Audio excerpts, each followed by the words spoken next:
Um, what's given me hope previously is when you mentioned things can change, and I think you pointed to World War II as a time where things changed. And just now you mentioned that 100 years ago, housing was just an inheritable asset. Yeah. Was it just that post-World War II period that changed that, or what? How did we go from that to that post-World War II? So my understanding, and I'm an economist, I'm not like a super expert on history, but this is obviously my particular area of interest, is what is quite interesting is after the World War II, you saw a big increase in tax rates on the very rich, not just in the UK, but really globally. And you'd seen that just before World War II happened in the US with FDR, Franklin Roosevelt, with the New Deal, deciding we're going to push money to ordinary people. So I think what happened was, different people can disagree with this, but the Second World War, obviously, we didn't live through the Second World War, but the Second World War was a period where basically the whole of Europe devoted its entire economy to building tanks and planes and bombs and destroying everything and killing everyone and just fucking the country up, right? Fucking the whole of Europe up, right? Yet at the same time, if you were in England in World War II or Germany, I'm not at all saying these are perfect places to live, they still made sure that everyone had housing, education, and healthcare, right? And food, right?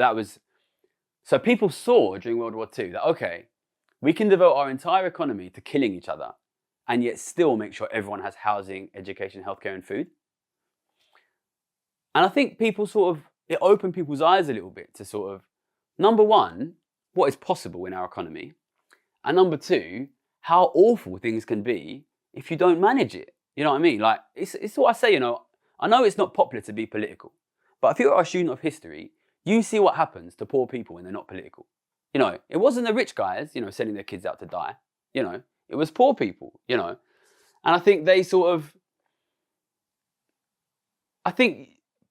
once you've, I've never obviously fought in a war, right? But I think once you've done that, you start realizing, fuck me, we need to change the way we run our society, right? And then people came back from that and they said, no, we're not going to accept this bullshit, We want fucking housing, food, healthcare, education for everyone, and we know you can afford it. We know we can afford it as a society. So you saw basically every country in Europe simultaneously, basically politically demand those things.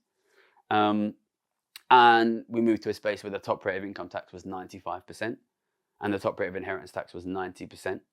And we moved into an economy where people like my dad, who didn't go to university, who worked for the post office, could buy a home and raise a family and have food. Not be rich, but you can have that level of stability. And I think what it shows is the power of political unity amongst poorer people. And this is what I keep saying, right? If you absolutely demand it, that inequality gets better and wealth flows to ordinary families, then you will get it. And the reason we don't get it is because, we have media and politics, which is very heavily influenced by extremely wealthy people that tell you stories like, oh no, if we tax rich people, the economy will collapse, rich people will leave, it will be a disaster. Don't worry about your kids, they'll stop buying cappuccinos and they'll be fine. Media tells you this story that everything is okay and you don't need to do anything. At the same time, ordinary families get poorer and poorer, and the guys who own the media get richer and richer, right? So it's the power of stories, and I know that the story that I sell is very negative because I say, if you don't do anything, and we're not doing anything, we're not doing enough, we're not united enough, life will get worse. That's not a very palatable message, right? Whereas, Rupert Murdoch is going to tell you in the Times that don't worry, your kids will be fine as long as they stop buying avocado on toast, right? Which is a lie, but it's much nicer to believe that than the truth of the situation, which is that your kids aren't going to be able to afford to have grandkids. You know what I mean? So I think history shows us, in general, when ordinary people are not politicized, they get screwed over time, because the rich are politicized because they have the money and the power and the time to do it. But eventually when things get bad enough, people realize, fuck me, we need to be politicized because otherwise this is what happens, And, both my granddads went and fought in the war and probably fucking killed people, you know what I mean? I've got no idea what that is like, But that is hell, right? I think you witness that. Makes you realize, fuck me, we need to change things. And that is, obviously we're not at that point now, but, things are getting worse and things are getting serious. And that is an example of how bad things can get if ordinary working people are not politicized to defend themselves. And I think one thing that we saw in the last couple of weeks with the back down on the 45% tax for the rich is that created a risk to the mortgages, to people's mortgages. And it's wealthier people that have big mortgages. Poorest people can't get mortgages at all, right? And a lot of them work in the media and a lot of them work in politics. And you see, these people turn around and said, fuck this, we're not accepting it. And you see the Conservative Party switch like that. And that is because, you know, the upper middle class have political power and they use it. You know, they might not own the newspapers, but they work in the newspapers. You know, they might not own the TV stations, but they work in the TV stations.